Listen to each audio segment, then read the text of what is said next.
254. That's how many subscribers I need to get to 5,000. Will you help and do your part? I sure hope so. Today's video is going to be all about Dying Light 2. I'm not going to be getting too much into the story, spoilers, or anything like that, so don't worry.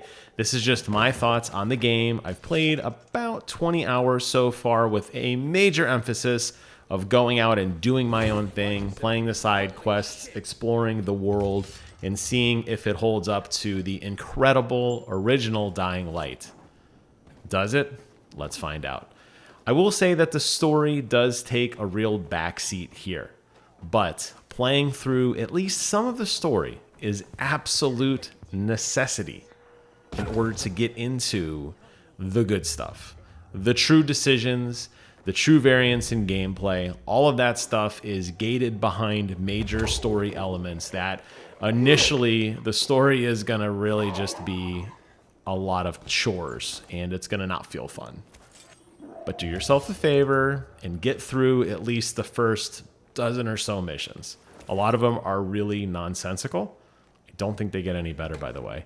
But you're going to want to keep playing until you've actually been given a choice, the first real choice in the game. And after you make that choice, that's when the idea of building the city your own way really starts to take shape. And that's when the game starts to get incredibly more fun than I think the base experience already is. See, there's two people fighting for control of the city. Well, two factions, I should say. One of which is the survivors, and one of which is the peacekeepers. Both of them have their reasons for being there. While they kind of put the survivors in a little bit better light than the peacekeepers, it's very clear why each group has their own particular motivations. Depending on who you side with, you're going to get to have perks that have more of an emphasis on combat versus an emphasis on parkour. If you do a lot of things to help out the peacekeepers, they will help you rig vehicles that explode. There'll be like UV lights and that sort of things that really allow you to fight on a better playing field with the just incessant amount of zombies you'll be fighting. However, if you decide to side with the survivors, they're going to give you emphasis on parkour things. These giant airbags that launch you high in the air, zip lines, that sort of thing. To me, parkour is the real star of the show of this game, and it always has been. The animations, the movement, it's so fluid. When you're running and rolling and climbing and jumping and grappling and swinging, all feels incredibly easy to pull off. It's very fluid. It makes you have such momentum, but sustain the momentum from transition to transition as you're being chased is awesome. And it's really important to have that movement speed, not just being able to, oh, I want to see something and figure out what is the most effective way to navigate up there. Sure, you can do that, and it may take a little bit of time, but doing it flawlessly, finding all the kind of movement lines that exist in this game is really what is going to force you to have more fun. Because there's a day-night cycle. And at night, everything turns horrible. Monsters are incredibly more aggressive, incredibly more powerful. And if your movement isn't optimized and you're taking your sweet time figuring out how to traverse up walls or buildings or in and out of different environments, you're probably going to die. You might be able to fight a little bit, but the sheer number of enemies, how much harder they hit, how much more powerful they are, they're going to take you down. So that's why it's so important to have a good movement system, and thankfully this game does that very well. So my recommendation is to invest early in understanding the movement and the parkour of this game. It is absolutely pivotal and critical that you understand this concept. Playing at night, though, has a huge perk because what happens is a lot of these dens that are filled with bad guys empty out at night or get less full. I shouldn't say they're completely empty. The challenge, obviously, is getting to them at night without dying. And then when you're inside, you can only stay in there so long because the game does offer a full day-night cycle. So as night turns into day, the enemies will return. In addition to that, you can only be in the dark for so long. So it's kind of a risk versus reward challenge system. There's these really cool dungeons that contain the best loot in the game, the best pieces of gear and armor and upgrades, and I'll talk about those in just a moment. But getting in there and being able to loot and take your time is something that you're always going to be battling the clock against. You're going to be doing a lot of looting and lot picking and platforming through all of these kind of dungeons. And they're a lot of fun to work through. You'll find shortcuts and unlock doors and kick down ladders and things that make subsequent runs as you go deeper and deeper into all of these labyrinths easier. And my recommendation, especially when you're starting early on, you're not going to be able to get through the entire thing in one swoop. So you do a little bit, make sure you have a shortcut unlocked and then leave, recharge, come back again a day or two later or sometime later after you become more powerful as a character, and you'll find that you're able to navigate through subsequent layers with more ease. Now, if you prefer combat, well, there's that too. And there are dens that are filled with human players that never leave. And these guys are tough to take down and require you to just get in there and bang. And combat works okay. The game really emphasizes this parry and then jump mechanic where you wait until an enemy hits you, you parry them, and then instead of counterattacking, you jump off their shoulders and kick into other enemies. Creates a lot of environmental damage. There's a lot of spikes and barricades and things that you can kick enemies into for either massive health loss or insta-kills. Sometimes you can, kick an enemy off a cliff or something like that. That'll obviously kill them as well. But a majority of the game focuses on this mechanic. Yes, you can grab your favorite weapon and swing wildly. And as long as you have enough stamina to do so, you're most likely going to take an enemy down. But they do overpower you eventually. They have attacks that cannot be blocked, so you have to kind of dash out of the way. So they tried to make the combat a little spicier than the first time. I don't really think they pulled it off. The best bet you have is to avoid combat altogether or focus on, those takedowns. Running through a group of enemies while pulling off some really parkour moves really seems to be what they designed this game to be. But if you absolutely want to stand and fight, you can, obviously. There's a lot to see and do here in this world. There's combat challenges and parkour challenges and tons of areas that are kind of closed off that require you to navigate either day or night to sneak around, to unlock chests, to find different pieces of gear, to upgrade your character. The map is littered with side quests and activities and collectibles. There is a very dense universe here. And since most of the game takes place over multiple levels in terms of verticality, you can spend a significant amount of time in a small part of the map because you're going through all the first floor of buildings and all the second floors and third floors, and some of them spiral around in such a way that you have to jump from building to building and kind of work your way all the way to the very top. I can promise you that if you do this, you will always be rewarded. There is always something at the end, at the end of the tunnel, at the end of the gauntlet, there's always something worth collecting. They've done a really good job with this. So never once have I ever felt like, man, I'm struggling to get somewhere that I clearly know is a place that is off the beaten path, and I've never gotten to the end of that and not been rewarded. So if you're somebody who wants to find the best pieces of gear, take your time to explore the world, walk around, climb everything, figure out how the game wants you to get up to the highest place or the lowest place.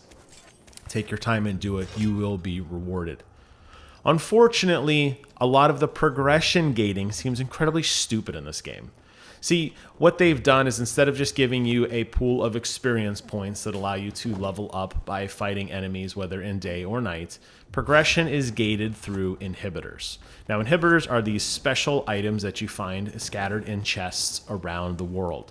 You have to collect 3 inhibitors in order to unlock 1 point to increase your overall stamina or increase your overall health.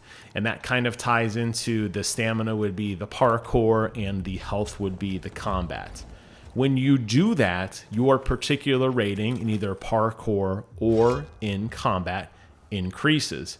And when it increases, that's what opens up new abilities for you to put points into a totally separate system to unlock.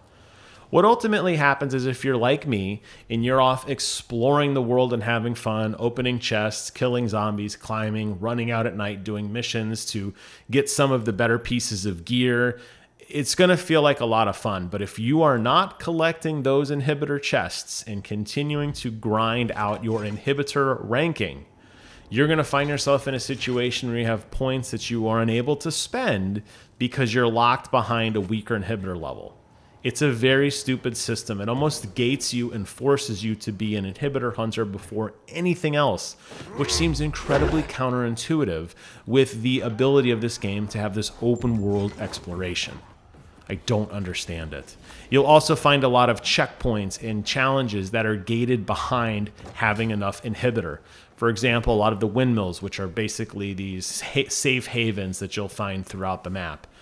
In order to unlock a windmill, they're locked behind a certain amount of climb power. You get more climb power by putting more inhibitor points in towards your stamina meter. And that is what allows you to have a higher grip, which allows you to get to more places. It's a very dumb system. I'm not a fan of it at all. Because you're, like I said, for as fun as open the world is, for how cool it is to run and climb and jump and flip and go in places you shouldn't be and get in trouble and run away and sneak back in at night, if you're not getting inhibitors, you're not moving ahead in this world. There are other ways to be powerful though too, and that's what I was alluding to earlier with loot and with different pieces of gear, weapons, and weapon mods. Regarding the gear that you wear, there are 6 different equipable slots that your character has. Each slot can have, it's predetermined types of gear like chest, arms, legs, whatever. But those gear pieces have different attributes to them. So they may be more geared towards being a tank, which means it gives you a better piece of health, but it takes away maybe some of your experience progression on parkour. Or there's stuff that's geared more towards combat or more towards being a medic. These are great choices. This is going to allow you to customize your character in a way that works best for your playstyle. If you're not a huge fan of parkour and you like to do combat a little more, you could totally gear your character out to be a much more effective fighter than somebody else who wants to climb more or wants to be able to heal more often. It's a really good system, and as I was saying earlier, when you're navigating through these crazy areas and getting down into the deepest depths of these dens or clearing out these human encampments, you'll always find a chest at the end that contains a really cool piece of gear. And that gear will be something that, if you are spec'd in that right way, can radically change the way you play the game. You're also going to find different weapons. They're all melee-based weapons, as with all the other Dying Lights. You do get a little bit of ranged weaponry later on, but it's definitely not the focus of this game. And it really does show again to me that combat is definitely on the back burner here. But there are some really cool weapons, single-handed weapons, double-handed weapons, a lot which contain or can be modified to add in things like poison damage or fire damage. So you're going to be able to find the right weapon for your play style along with your gear, along lightly with some of the perks that you've selected. And this is, again, assuming you've gotten all those inhibitors to do so. And you're going to be able to make a character that feels unique to your playstyle. And that's rewarding. And one of the best things is going out on a run late at night and going into a place you clearly shouldn't be, being chased, finding a way out of that situation, whether it be by fighting or fleeing, and getting back to a safe haven and watching all the experience points and all those rewards and all the accolades roll in. It's a very satisfying loop, and one that I greatly enjoy. However, as I kind of close out this review, remember, you gotta go through the story to really enjoy the game. And the story is just not exciting, and it really holds back the game. I feel like seeing all the promotional material of the city in turmoil, and you're going to come in and have a choice of kind of how to steer the city, somewhat exists. A lot of the story choices you make, unless you see a very distinct icon and the time slows down to let you know this is actually something that will actually impact the game, a lot of the quote-unquote choices that you have with dialogue in the game really don't amount to anything. Perfect example is you'll meet across a person and you'll have the option of negotiating with them or fighting with them. If you select negotiate, they'll end up saying, I don't want to talk, let's fight, and you have to fight. My point is a lot of the dialogue options really don't matter, and they funnel you into one choice anyway. There's only a specific handful of true choices that actually change the landscape of the world, mostly in terms of the survivors or the peacekeepers, and really that just funnels back into your play style. That doesn't really change a whole lot of the story. Maybe at the end there's multiple endings that really pay off, but I am not invested in the story, and after reading a lot of other reviews from people who played it at launch, it seems to be a pretty common element that the story is definitely the weakest part of this game, which is unfortunate because I feel like there was so much more they could have done. But in the moment-to-moment gameplay where it matters most, you're going to absolutely love this game, and it is an absolute time sink. So for that reason and that reason alone, I do recommend Dying Light 2. I hope you guys found this video interesting and informative. I will post a link in the description below to my other reviews, so go ahead and check those out while you're here on the channel. That's it for today. Thank you all so much for watching. Take care of yourselves, and until next time, I will see you guys on the other side.